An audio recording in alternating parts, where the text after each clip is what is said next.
ഈശോയിലെ ഏറ്റവും പ്രിയപ്പെട്ട സ്നേഹനിധിയായ പിതാവേ, വികാരികൾ അച്ഛന്മാരെ, വചന പ്രഘോഷകനായിട്ടിരിക്കുന്ന പ്രിയമാനപ്പെട്ട വളർന്നച്ച,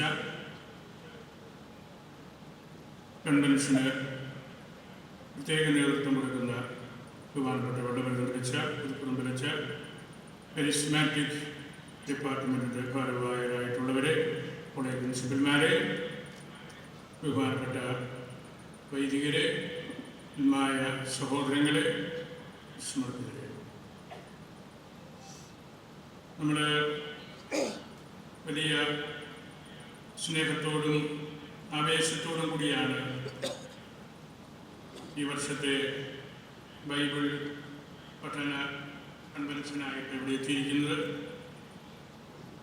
രൂപതയുടെ പ്ലാറ്റിനം ജൂബിലി വർഷത്തിലെ കൺവെൻഷന് വലിയ പ്രാധാന്യമുണ്ട്, പ്രത്യേകതയുണ്ട്. ആരംഭത്തിൽ തന്നെ ധാരാളം വിശ്വാസികൾ ഇതിൽ പങ്കെടുക്കാനായിട്ട് എത്തിക്കൊണ്ടിരിക്കുന്നു എന്ന് കാണുന്നതിൽ വലിയ സന്തോഷമുണ്ട്. ദീർഘനാളത്തെ അധ്വാനത്തിൻ്റെ ഫലമായിട്ടാണ് മനോഹരമായ ഈ പന്തൽ നമ്മുടെ രൂപതയുടെ ഏറ്റവും പ്രധാനപ്പെട്ട സ്ഥാപനമായ സെൻറ് തോമസ് ഓട്ടോണമസ് കോളേജിൻ്റെ ഈ ഗ്രൗണ്ടിൽ ഇതുപോലെ നമ്മൾ രൂപീകരിച്ചത്. ദൈവത്തിൻ്റെ വലിയ അനുഗ്രഹമാണത്. ഈ വരും ദിവസങ്ങളിലെല്ലാം തിരുവചനം സമൃദ്ധമായിട്ട് നമ്മളിവിടെ കേൾക്കുന്നു. ഇന്നത്തെ പരിശുദ്ധ കുർബാനയിൽ സക്കറിയായുടെ ബെനഡിക്തുസ് എന്ന കീർത്തനമാണ് നമ്മളുടെ സഭ നമുക്കായിട്ട് മാറ്റിവെച്ചത്. സക്കറിയ എന്ന വാക്കിൻ്റെ അർത്ഥം ദൈവം ഓർത്തു എന്നാണ്. എലിസബത്ത് എന്ന വാക്കിൻ്റെ അർത്ഥം ദൈവം ശപഥം ചെയ്തു എന്നത്രേ. യോഹന്നാൻ എന്ന പദത്തിൻ്റെ അർത്ഥം ദൈവത്തിൻ്റെ കൃപ എന്നാണ്. ഇതെല്ലാം കൂടെ കൂട്ടി യോജിപ്പിക്കുന്ന കുടുംബനാഥനാണ് സക്കറിയ. അവർക്ക് വാർദ്ധക്യത്തിലൊരു കുഞ്ഞ് ജനിക്കും എന്നുള്ള വാർത്ത കേട്ടപ്പോൾ അദ്ദേഹത്തിന് അത് വിശ്വസിക്കാൻ പ്രയാസമായി. അതുകൊണ്ട് ദൈവത്തിൻ്റെ ദൂതൻ അദ്ദേഹത്തിനൊരു ചെറിയ ശിക്ഷ നൽകി. കുഞ്ഞ് പിറക്കുന്നിടം വരെ പൂർണ്ണമായ ധ്യാനത്തിലായിരിക്കണം, നിശബ്ദതയിലായിരിക്കണം, ഒരു വാക്കുപോലും മിണ്ടാൻ പാടില്ല എന്ന്. ലൂക്ക തൻ്റെ സുവിശേഷം രണ്ട് പ്രധാനപ്പെട്ട വ്യക്തികളിലൂടെയാണ് എഴുതുന്നത്. ടു ടെമ്പിൾ പേഴ്സൺസ് എന്നവരെ വിളിക്കാറുണ്ട്.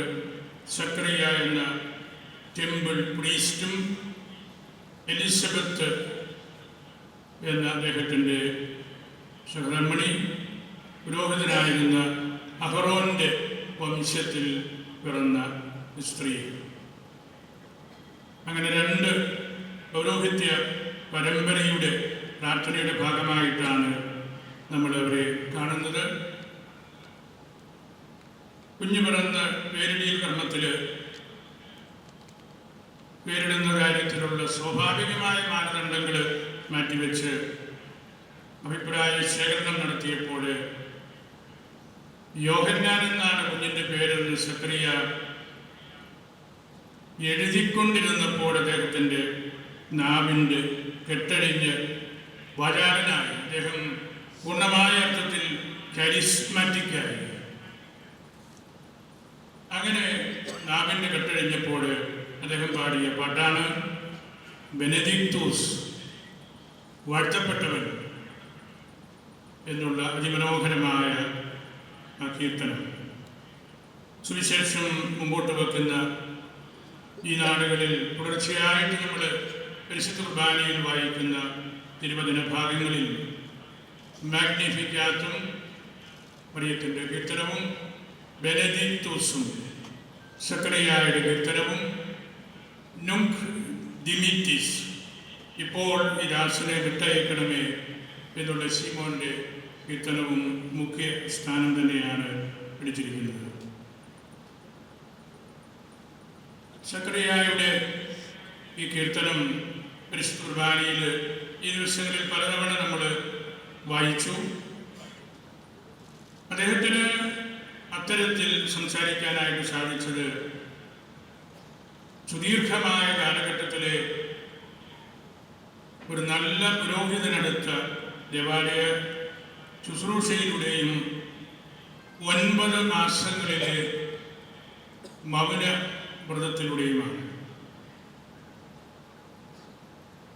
അങ്ങനെ അദ്ദേഹം സംസാരിക്കാൻ തുടങ്ങിയപ്പോൾ അദ്ദേഹത്തിന് കൂടുതൽ കൗതുകം സ്വന്തം മകനെക്കുറിച്ച് സംസാരിക്കുന്നതിനേക്കാൾ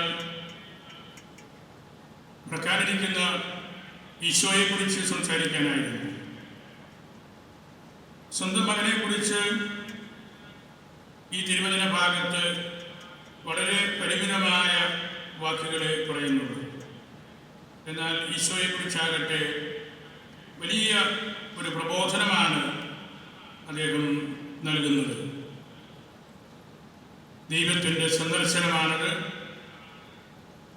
ശത്രുക്കളിൽ നിന്ന് നമ്മെ രക്ഷിക്കുന്നവൻ വരാനിരിക്കുന്നതേ ഉള്ളൂ. പിതാക്കന്മാരുടെ വാഗ്ദാനം പൂർത്തിയാക്കേണ്ടത് അവനിലൂടെയാണ്. അബ്രാഹത്തിനോട് ദൈവം കൽപ്പിച്ചരുളിയ ഉടമ്പടിയുടെ പൂർത്തീകരണം ഈശോയിലാണ്. ശത്രുക്കളിൽ നിന്നുള്ള സംരക്ഷണം നമുക്കെല്ലാവർക്കും അവനിലൂടെ ലഭിക്കും തുടങ്ങിയ വലിയ കീർത്തനം പ്രഖ്യാപിക്കുന്ന രക്ഷകനെ കുറിച്ച്. അവസാനമായിട്ട് മകനെക്കുറിച്ചും സക്കറിയ പറഞ്ഞു, നീയോ കുഞ്ഞ് അത്യുന്നതന്റെ പ്രവാചകൻ എന്ന് വിളിക്കപ്പെടും. നീ അവന്റെ മുമ്പേ പോയി വഴിയൊരുക്കണം. പാപാന്തകാലത്തിൽ നിന്ന് ജനത്തെ പ്രകാശത്തിലേക്ക് നയിക്കാനുള്ള പരിശ്രമം നടത്തണം. സമാധാനത്തിന്റെ മാർഗത്തിൽ ജനതകളെ ഒരുക്കണം. ഉന്നതത്തിൽ നിന്നുള്ള ഉദയരശ്മി ഓറിയൻസ് എക്സ് ആൾട്ടോ ഈശോ വരുമ്പോൾ നല്ല വഴി ഉണ്ടായിരിക്കണം, നല്ല മനസ്സുകൾ ഉണ്ടായിരിക്കണം, നല്ല സ്വീകാര്യത ഉണ്ടായിരിക്കണം. അതാണ് നിന്റെ ജോലി, അത് മാത്രമാണ് നിന്റെ ജോലി എന്നും ഈ കീർത്തനത്തിൽ അദ്ദേഹം ഹൃദയം തുറന്ന് പാട്ടുപാടി നമ്മെ പഠിപ്പിക്കുകയായിരുന്നു.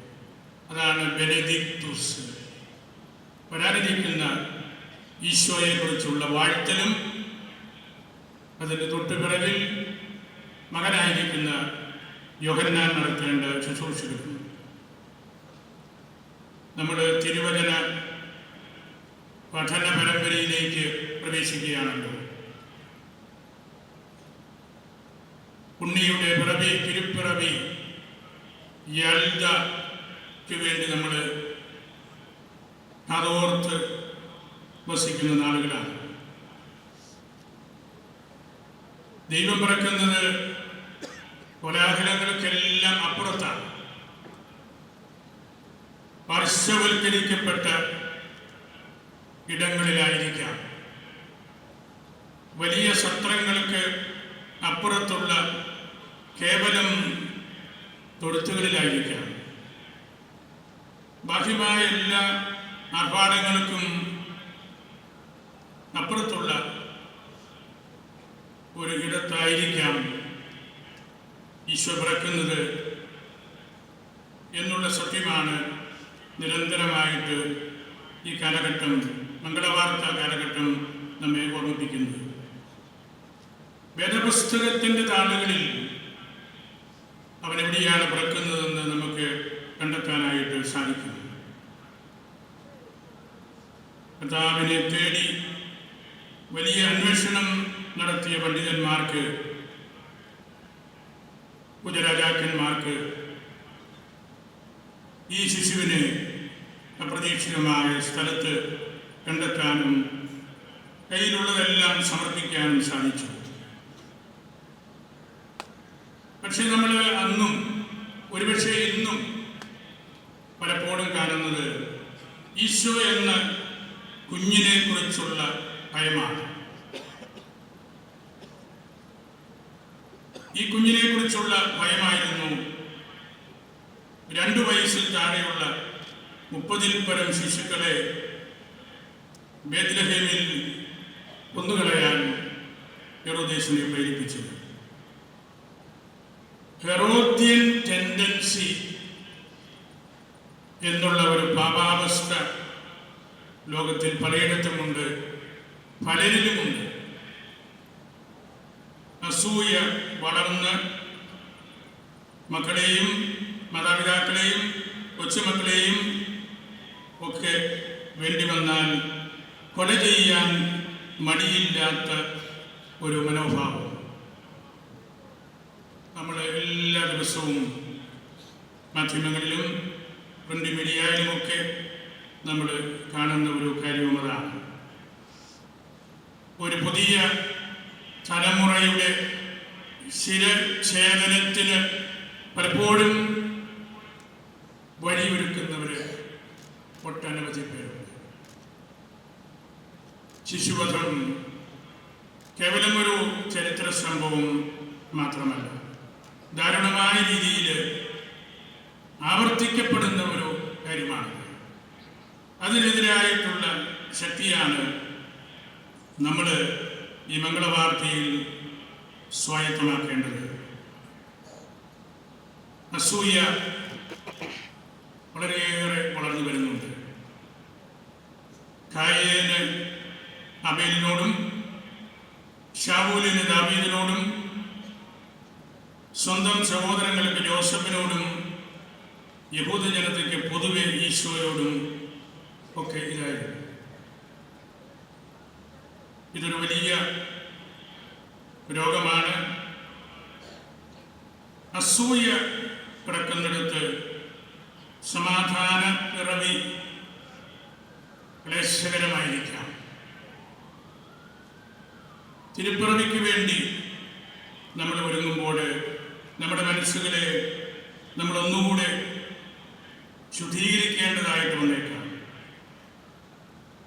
തിരുപ്പിറവിയുടെ കാലം നമ്മുടെ ഉള്ളിലെ കൃത്രിമത്വങ്ങളെ അടിച്ചും മാറ്റേണ്ട സമയമാണ്. ഭൗതികത വെടിഞ്ഞ് ശാലീനതയും കുലീനതയും സ്വന്തമാക്കുമ്പോഴാണ് തിരുപ്പിറവിയുടെ സന്ദേശം നമുക്ക് സ്വന്തമാക്കാൻ പറ്റുന്നത്.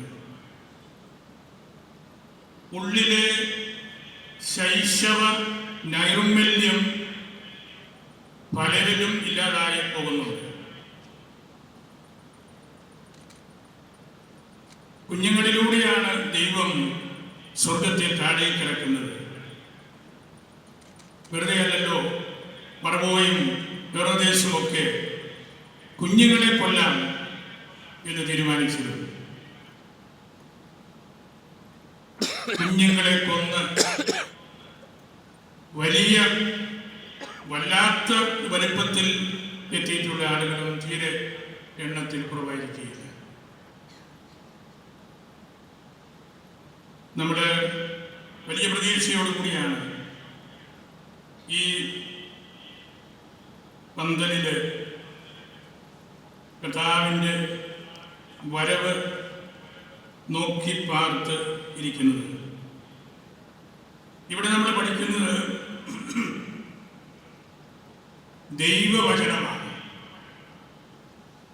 ദൈവവചനം വിശുദ്ധ ലിഖിതങ്ങളിലും ബൈബിളിലും വിശുദ്ധ പാരമ്പര്യങ്ങളിലുമാണ് എന്ന് നമ്മൾ ഒരിക്കൽ കൂടെ ഓർത്തെടുക്കേണ്ടതുണ്ട്.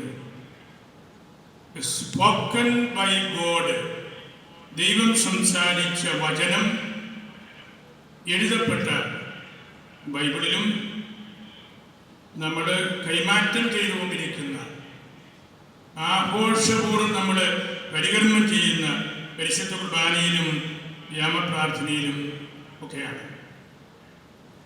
നമ്മുടെ ഈ കൺവെൻഷൻ്റെ മധ്യകാലം മുതൽ ഇത്തരത്തിലുള്ള ഒരു കൂട്ടി യോജിപ്പാണ് ആഗ്രഹിച്ചിട്ടുള്ളത്. ദൈവവചനത്തെ ആഴത്തിൽ മനസ്സിലാക്കാൻ തിരുവചനവും സഭയുടെ പാരമ്പര്യങ്ങളും നമ്മൾ ആഴത്തിൽ പഠിക്കണം. അത് രണ്ടും തമ്മിലുള്ള പാരസ്പര്യമാണ് സഭകളുടെ ഹൃദയത്തിൽ കാത്തു സൂക്ഷിക്കേണ്ട അടിസ്ഥാനപരമായിട്ടുള്ള കാര്യം. ദൈവ വചന പ്രഘോഷണം കുർബാനയ്ക്ക് നടുവിലും അതിൻ്റെ നിറവിലുമായിരിക്കണമെന്ന് തിരുസഭ നമ്മെ പഠിപ്പിക്കുന്നുണ്ട്. അതുകൊണ്ട് ബൈബിൾ കൺവെൻഷൻ എന്ന് നമ്മൾ പറയുമ്പോൾ അത് ബിബ്ലിക്കൽ ഹിസ്റ്ററിയുടെ കൺവെൻഷൻ കൂടിയാണ്. എല്ലാ സഭകളുടെയും ദൈവാരാധനക്രമത്തിൻ്റെ കൺവെൻഷൻ കൂടിയാണ്. ഓരോ ബൈബിൾ കൺവെൻഷനിലും വേദപുസ്തകം നൽകുന്ന ചരിത്രവും അവിടുത്തെ ചരിത്രപരമായിട്ടുള്ള കാര്യങ്ങൾക്ക് നേതൃത്വം കൊടുത്തവരും വളരെ പ്രധാനപ്പെട്ടവരാണ്. അബ്രഹാം, സാറ, ഇസഹാക്ക്, റബേക്ക, യാക്കോബ്, റാഹേൽ, പൂർവ്വ യോസേപ്പ്, മോശ, അഹറോൻ, മിറിയാം, പ്രവാചകന്മാര്, ന്യായാധിപന്മാര്, രാജാക്കന്മാര് തുടങ്ങിയവരെല്ലാം വളരെ പ്രധാനപ്പെട്ടവർ. വേദപുസ്തകത്തെ അതാക്കി തീർത്ത ചരിത്രമാണ്. ഭാരതത്തിൽ നമുക്ക് നമ്മളുടെ സഭയെ സംബന്ധിച്ചും സുറിയാനി സഭയെ സംബന്ധിച്ച് മാർത്തോമാ ശ്ലീഹായിലൂടെ നമുക്ക് ലഭിച്ച ആ വിശുദ്ധമായ ഐതിഹ്യത്തെ നമ്മൾ സംരക്ഷിക്കാൻ കൂടുതൽ കടപ്പെട്ടവരാണ് പല രൂപതക്കാരായ നമ്മൾ. ആദ്യ നൂറ്റാണ്ട് മുതൽ യഹൂദ പാരമ്പര്യത്തോടും നസ്രാനി പാരമ്പര്യത്തോടും ഏറ്റവും ചേർന്ന് കിടക്കുന്ന ഒരു പ്രദേശമാണ് നമ്മുടെ രൂപത. അതുകൊണ്ട് ആ വിശുദ്ധമായ പൈതൃകത്തെ കൂടുതൽ അടുത്തറിയാനുള്ള അവസരം കൂടിയായിട്ട് വേദപുസ്തക തിരുവചന വ്യാഖ്യാനങ്ങൾ നമ്മെ സഹായിക്കണം. അപ്പോഴാണ് ദൈവവചന പഠനം എന്ന് പറയുന്നത് തിരുവചനവും വിശുദ്ധ പാരമ്പര്യവും ചേർന്ന് ഒരുമിച്ച് നൽകേണ്ട ഒരു യാഥാർത്ഥ്യമാണെന്ന് നമ്മൾ മനസ്സിലാക്കുന്നത്. ഈ സഭയുടെ ആദ്യ നൂറ്റാണ്ടിന് ശേഷം മധ്യ കാലഘട്ടത്തിൽ വീണ്ടും ഈ സഭയ്ക്ക് വേണ്ടി വളരെയേറെ കഠിനാധ്വാനം ചെയ്തവരുടെ ഒരു പരമ്പരയുണ്ട്. കടുത്തുരുത്തിക്കാരനായ കടവിൽ ചാണ്ടി, പ്രബലങ്ങാട്ടുകാരൻ പള്ളിവീട്ടിൽ പറമ്പിൽ ചാണ്ടി മെത്രാപ്പൊലീത്ത, പറയമാക്കൽ തോമാക്കത്തനാര്, കരിയാറ്റി മെത്രാപ്പൊലീത്ത, പറയമാക്കലിൻ്റെ സഹോദരൻ പാണ്ടിമൽപ്പാൻ, നിധീരിക്കൽ മാണിക്കത്തനാര്, തച്ചിൽ മാത്തൂത്തരകൻ മായൻ, കുടക്കച്ചിറ അന്തോണിക്കത്തനാര്, കണ്ടനാട്ട് അന്തോണിക്കത്തനാര്, അന്ത്രയോസ് കളപ്പുര മൽപ്പാനച്ചന്, കട്ടക്കയം വലിയ ചാണ്ടിച്ചന്, ചെറിയ ചാണ്ടിച്ചന്, ഗ്ലാസിൻ്റെ പൊടിപ്പാറ മൽപ്പാന്, ഇങ്ങനെ ഒട്ടനവധി ആളുകൾ. അവരെക്കുറിച്ചും അവരുടെ സംഭാവനകളെക്കുറിച്ചും നമ്മൾ പഠിക്കുമ്പോഴാണ് തോമാസ് ശ്ലീഹ വഴി നമുക്ക് കിട്ടിയ ആ തിരുവചനത്തിൻ്റെ അകപ്പൊരുള് എത്ര വലുതാണെന്ന് നമ്മൾ തിരിച്ചറിയുന്നത്. അതിനുവേണ്ടി നമ്മൾ നിരന്തരം പരിശ്രമിച്ചിട്ടുണ്ട്. നമ്മുടെ പരിശുദ്ധ കുർബാന ക്രമങ്ങൾ ഉദായിയാൻ മാറി തിയഡോറിൻ്റെ ക്രമം, ഇപ്പോൾ നമ്മൾ ആഘോഷിക്കുന്നത് നെസ്റ്റോറിയസിൻ്റെ ക്രമം, കഷ്ടാനുഭവ ആഴ്ച, വലിയ ആഴ്ചയിലെ തിരുക്രമങ്ങൾ, തിരുപ്പട്ട ശുശ്രൂഷകളെല്ലാം അതിൻ്റെ ഏറ്റവും മനോഹാരിത നൽകുന്ന കാര്യങ്ങളാണ്. ഇത്തരത്തിലുള്ള പഠനങ്ങൾക്ക് ആ ആശ്രമങ്ങൾക്കും ദേറാകൾക്കും വലിയ പ്രാധാന്യമുണ്ട്. നമ്മുടെ രൂപതയിലെ തന്നെ കപ്പന്തല ദേറായിലൂടെ സുറിയാനി ഭാഷയും നമ്മുടെ ദൈവാരാധനക്രമവും അനേകർ വന്ന് പഠിക്കുകയും മനസ്സിലാക്കുകയും ചെയ്യുന്നുണ്ട്. സഭയുടെ പിതാക്കന്മാരെ കുറിച്ച്, ആദിമസഭയുടെ പിതാക്കന്മാരെ കുറിച്ചും 12 ശ്ലീഹന്മാരെ കുറിച്ചും നമ്മൾ കൂടുതൽ പഠിക്കുമ്പോഴാണ് ബൈബിൾ കൺവെൻഷൻ്റെ അടിസ്ഥാനപരമായ യാഥാർത്ഥ്യങ്ങൾ കൂടുതൽ നമുക്ക് മനസ്സിലാകുന്നത്. ആ കൂട്ടത്തിൽ തന്നെ നമ്മളുടെ സഭയിലെ സുറമലബാർ സഭയിലെ വിശുദ്ധന്മാര്, വാഴ്ത്തപ്പെട്ടവര്, ധന്യൻ ദൈവദാസന്മാരും ദാസികളും അവരും വളരെ പ്രധാനപ്പെട്ടവരാണ്. ദൈവവചനം അവരെപ്രകാരം പഠിച്ചു, സഭയുടെ വിശുദ്ധ പാരമ്പര്യം അവരെങ്ങനെ ഹൃദയത്തിൽ സൂക്ഷിച്ചു എന്നുള്ള കാര്യങ്ങളിലേക്ക് അത് നമ്മളെ എത്തിക്കുകയാണ്. അപ്പോൾ നമ്മൾ ഈ ദിവസങ്ങളിൽ തിരുവചന പഠനത്തിനായിട്ട് ഇവിടെ ആയിരിക്കുമ്പോൾ എഴുതപ്പെട്ട തിരുവചനവും നമ്മൾ സെലിബ്രേറ്റ് ചെയ്യുന്ന തിരുവചനവും വാക്കുകളിലൂടെ, ജീവിതത്തിലൂടെ കൈമാറ്റം ചെയ്യുന്ന മറ്റ് പ്രാദേശിക പാരമ്പര്യങ്ങളും എല്ലാം ഏറ്റവും പ്രധാനപ്പെട്ട കാര്യങ്ങളാണ്. ആഴമുള്ള കാര്യങ്ങളാണ് അവയെല്ലാം. സഭ പൈതൃക പ്രണയം എന്നൊരു കാര്യം സഭയുടെ പിതാക്കന്മാരിലെല്ലാം നമ്മൾ കാണുന്നുണ്ട്.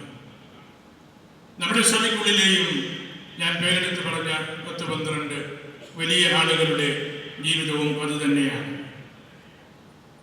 വിശുദ്ധ ഗ്രന്ഥത്തിലെ പൂർവ്വപിതാക്കന്മാരെയും ആദിമസഭയിലെ പിതാക്കന്മാരെയും അപ്പസ്തോലിക സഭകളുടെ ശ്ലൈഹിക പാരമ്പര്യത്തെയും എല്ലാം നമ്മൾ കൂട്ടുപിടിക്കുമ്പോഴാണ് ദൈവവചനത്തിൻ്റെ കാതൽ ഓരോ നിമിഷവും നമ്മുടെ ഹൃദയത്തിൽ നമുക്ക് സ്വന്തമാക്കാൻ സാധിക്കുന്നത്. മനുഷ്യരുടെ മുഖം നോട്ടമില്ലാതെ സത്യത്തിൻ്റെ മുഖം നോക്കി സംസാരിച്ചവരുടെ ഒരു പട്ടികയാണ് ഞാൻ എടുത്തു പറഞ്ഞത്. അതുകൊണ്ടാണ് ഈ ലോകത്തിൽ ദൈവ സംസ്കാരം, ഒരു ദൈവഭാഷ ഒക്കെ നമുക്ക് കൊണ്ടു നടക്കാനും ജീവിക്കാനും സാധിക്കുന്നത്. വിശുദ്ധ ഗ്രന്ഥത്തിലെ നിർണായകമായ സംഭവങ്ങളെക്കുറിച്ചും അതിൻ്റെ പ്രാധാന്യത്തെക്കുറിച്ചുമെല്ലാം വളർന്നാലക്ഷൻ ആ ടീം നമ്മളോട് സംസാരിക്കുന്നു. നമ്മളുടെ സ്വന്തമായിട്ടുള്ള എല്ലാ സഭാത്മക യാഥാർത്ഥ്യങ്ങളും നമ്മൾ സ്വീകരിക്കുമ്പോഴാണ് നമുക്ക് നമ്മളുടെ കാലിൽ നിന്ന് മറ്റുള്ളവരെ നയിക്കാനും നമുക്ക് നടക്കാനും സാധിക്കുന്നത്. അല്ലാത്ത പക്ഷം നമ്മൾ ഉപരിപ്ലവമായ രീതിയിൽ നിന്നുകയായിരിക്കും. സാർവത്രിക സഭയുടെ പ്രബോധനങ്ങളും ഈ ദൈവ വചനത്തിൻ്റെ, എഴുതപ്പെട്ട വചനത്തിൻ്റെയും ആഘോഷിക്കപ്പെടുന്ന ക്രേഡൽ ഫോർമുലയുടെയും എല്ലാം ഈറ്റില്ലങ്ങളാണ്. ആദ്യത്തെ സുനകദോസ്, നിക്കിയ സുനകദോസ് കഴിഞ്ഞിട്ട് 1700 വർഷങ്ങൾ 2025 എത്തുകയാണ്. നമ്മളതിലേക്ക് പ്രവേശിക്കുകയാണ്. നിക്കിയ വിശ്വാസ പ്രമാണം എല്ലാ സഭകളും ഏറ്റവും ആദ്യത്തെ അടിസ്ഥാന സത്യമായിട്ട്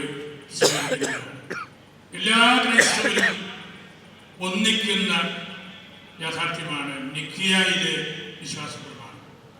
അതുകൊണ്ട് അതിന് വലിയ സഭയ്ക്ക് സംബന്ധമായ ദിവ്യശാസ്ത്രപരമായ പ്രാധാന്യം കൂടിയുണ്ട് എന്ന് നമ്മൾ തിരിച്ചറിയണം. തിരുവചനം വെളിച്ചം പകരേണ്ടതാണ്. വെളിച്ചം എപ്പോഴും പകരേണ്ടതാണ്, പടരേണ്ടതാണ്, പരത്തേണ്ടതാണ്. നമ്മുടെ വെളിച്ചം ജീവിതത്തിൽ കൊണ്ടു നടക്കുന്നവരാണ്. ഈശോയുടെ മനുഷ്യാവതാരത്തെക്കുറിച്ച് പ്രത്യേകിച്ച് പ്രത്യേകിച്ച് ഇപ്പോൾ നമ്മൾ സെലിബ്രേറ്റ് ചെയ്യുന്ന കുർബാനയിൽ നാഫായിൽ ദൈവം മനുഷ്യത്വം എടുത്തു, ദൈവം മനുഷ്യത്വം ധരിച്ചു, ദൈവം മനുഷ്യത്വം ഉടുത്തു എന്ന് മാറി മാറി പറയുന്നുണ്ട്. വലിയ ദൈവശാസ്ത്ര മാനങ്ങളുള്ള കാര്യമാണ് അതെല്ലാം. അതൊക്കെ കൂടുതലായിട്ട് പഠിക്കുവാനുള്ള അവസരമായിട്ട് കൂടെ ഇത്തരത്തിലുള്ള ബൈബിൾ കൺവെൻഷൻ കാരണമായിട്ട് അപ്പോഴാണ് സഭയുടെ സമഗ്രമായിട്ടുള്ള കാഴ്ചപ്പാടുകൾ നമുക്ക് കൊണ്ടു നടക്കാനും നമുക്ക് ജീവിക്കാനും സാധിക്കുന്നത്. തിരുപ്പിറവിക്ക് വേണ്ടി നമ്മൾ കാത്തിരിക്കുകയാണ്. ഒരു സാധാരണക്കാരനെ സംബന്ധിച്ച് തിരുപ്പിറവി ഒരു കേക്കായിരിക്കാം, ഒരു പുത്തൻ വസ്ത്രമായിരിക്കാം, ഒരു ഡയറി ആയിരിക്കാം, ഒരു ചെറിയ ബാഗായിരിക്കാം, ഒരു കുടയായിരിക്കാം, ഒരു മുട്ടയായിരിക്കാം, പേന ആയിരിക്കാം, ഒരു നേരത്തെ ഭക്ഷണമായിരിക്കാം, ക്ഷമിക്കപ്പെടുന്ന അനുഭവമായിരിക്കാം, ഒരു ചിരിയായിരിക്കാം. ഇതൊക്കെയാണ് തിരുപ്പിറവി. ഈ കാലഘട്ടത്തിൽ നമ്മൾ ധരിക്കേണ്ടതും കൊടുക്കേണ്ടതുമായ കാര്യങ്ങളതാണ്. അവിടെയാണ് തിരുപ്പിറവി, ഈശോയുടെ സാന്നിധ്യം പ്രായോഗികമായിട്ട് എല്ലാവർക്കും മനസ്സിലാക്കാൻ പറ്റുന്നത്.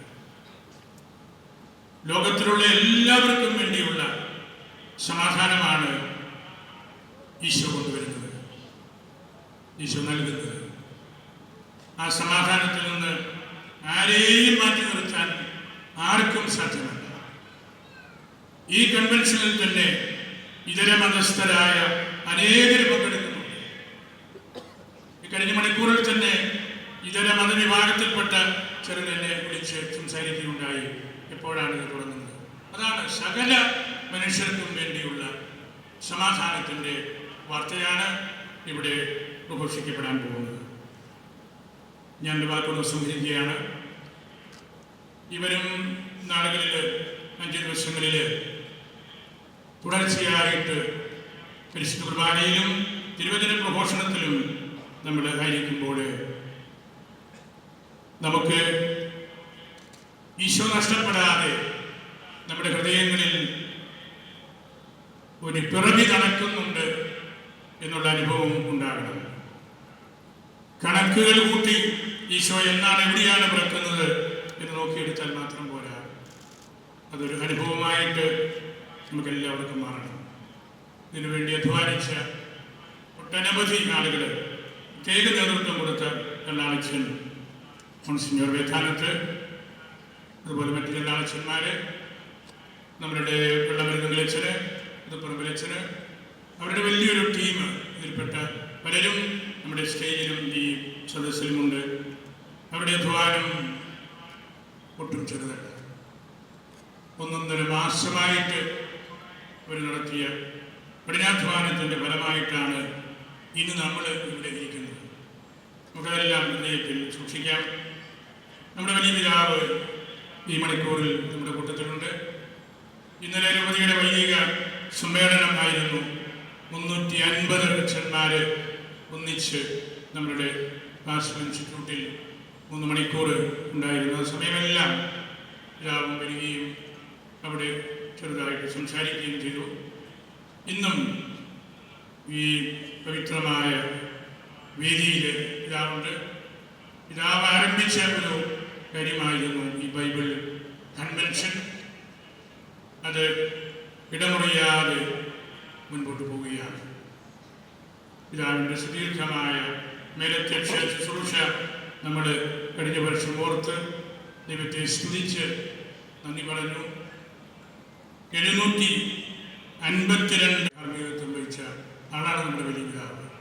ലോകത്തിൽ വേറെ ഒരു മെത്രാനും അത്രയും തിരുപ്പട്ടം കൊടുത്തിട്ടുണ്ട് ഞാൻ കരുതുന്നില്ല. ആരും അത് അസാധ്യമായ കാര്യമാണ്. വയലിൽ പിതാവിൻ്റെ സഹായമെത്രാനായിട്ട് വന്ന ആദ്യ വർഷം മുതൽ പിതാവ് രൂപതയിൽ തിരുപ്പട്ട ശുശ്രൂഷകളിലൂടെ നിറഞ്ഞു നിന്ന വ്യക്തിയാണ്. ഈ 28-ാം തീയതി പ്ലാറ്റിനം ജൂബിലി പ്രമാണിച്ച് നമ്മുടെ ഭദ്രാസന ദേവാലയത്തിൽ കത്തീഡ്രൽ പള്ളിയിൽ നമ്മുടെ ഡീക്കന്മാർക്ക് ഒരുമിച്ചാണ് പട്ടം നൽകുന്നത്. പിതാവ് ആ തിരുപ്പട്ട കർമ്മത്തിലും എത്തുകയും രണ്ടുപേർക്ക് തിരുപ്പട്ടം നൽകുകയും ചെയ്യുന്നു. എല്ലാം നമുക്ക് വലിയ ചരിത്ര ഓർമ്മകളാണ്. മറ്റാർക്കും അവകാശപ്പെടാൻ പറ്റാത്ത വിധം ദൈവം കൊടുക്കുന്ന അനുഗ്രഹമാണ്. പിതാവിൻ്റെ സാന്നിധ്യത്തെ സ്നേഹത്തോടെ ഓർക്കുന്നു. ഈ പന്തലിൽ ആയിരിക്കുന്ന നിങ്ങൾ ഓരോരുത്തരും ഒരുപോലെ വിലപ്പെട്ടവരാണ്. നിങ്ങളുടെ സാന്നിധ്യമാണ് ഇതിൻ്റെ കാതലായ യാഥാർത്ഥ്യം. ധാരാളം പേര് ഈ മണിക്കൂറിൽ തന്നെ എത്തിക്കഴിഞ്ഞു. നമ്മൾ സ്നേഹനിധിയായ വളം ലാലച്ചൻ്റെ വാക്കുകൾക്ക് വേണ്ടി കാതോർത്ത് നിൽക്കുകയാണ്. ലോകം മുഴുവനും അദ്ദേഹത്തെ കേൾക്കുന്നുണ്ട്. തിരുവചനവുമായിട്ട് അദ്ദേഹം ലോകത്തിൻ്റെ അതിർത്തികൾ വരെ പോകുന്നയാളാണ്. ഈശോ പറഞ്ഞത് ലോകത്തിൻ്റെ അതിർത്തികൾ വരെ പോകുകയും ആ കൂട്ടത്തിലും ഈശോ പറഞ്ഞു എൻ്റെ ഓർമ്മയ്ക്കായിട്ട് ചെയ്യുന്നു. അവിടെയും ഞാൻ ആദ്യം പറഞ്ഞ ആ കാര്യം തിരുവചനം എന്നത് തിരുവചന വ്യാഖ്യാനങ്ങൾ മാത്രമല്ല, പരിശുദ്ധ കുർബാനയുടെ അർപ്പണവും ആഘോഷവും കൂടിയാണ്. ലോകത്തിൻ്റെ അതിർത്തികൾ വരെ പോകുവിൻ, എൻ്റെ ഓർമ്മയ്ക്കായി ഇത് ചെയ്യുവിൻ. ഇത് രണ്ടും നമ്മൾ ഒന്നിച്ച് വായിക്കേണ്ട കാര്യമാണ്. ഈ പന്തലിൽ ഈ കഴിഞ്ഞ 4 പതിറ്റാണ്ടുകളിലും നമ്മൾ അതിനു വേണ്ടിയാണ് പരിശ്രമിച്ചത്. ഇന്നും നമ്മൾ അത് തന്നെയാണ് ഇവിടെ ആരംഭിച്ചത്. അങ്ങനെ പരിശുദ്ധ കുർബാനയോടും ഈ പ്രാദേശിക അപ്പസ്തോലിക സഭയോടുമുള്ള ബന്ധം കൂടുതൽ മനസ്സിലാക്കാൻ കൂടെ നമ്മളുടെ ഈ വചന വിരുന്ന് ഇടയാകട്ടെ എന്ന് പ്രാർത്ഥിക്കുന്നു. നിങ്ങളെല്ലാവരെയും പരിശുദ്ധ അൽഫോൻസാമ്മയ്ക്ക് സമർപ്പിക്കുന്നു. പിന്നെ വലിയ പിതാവിൻ്റെയും നിങ്ങളുടെ എല്ലാവരുടെയും അനുവാദത്തോടുകൂടി ഈ വലിയ ബൈബിൾ കൺവെൻഷൻ ഔപചാരികമായി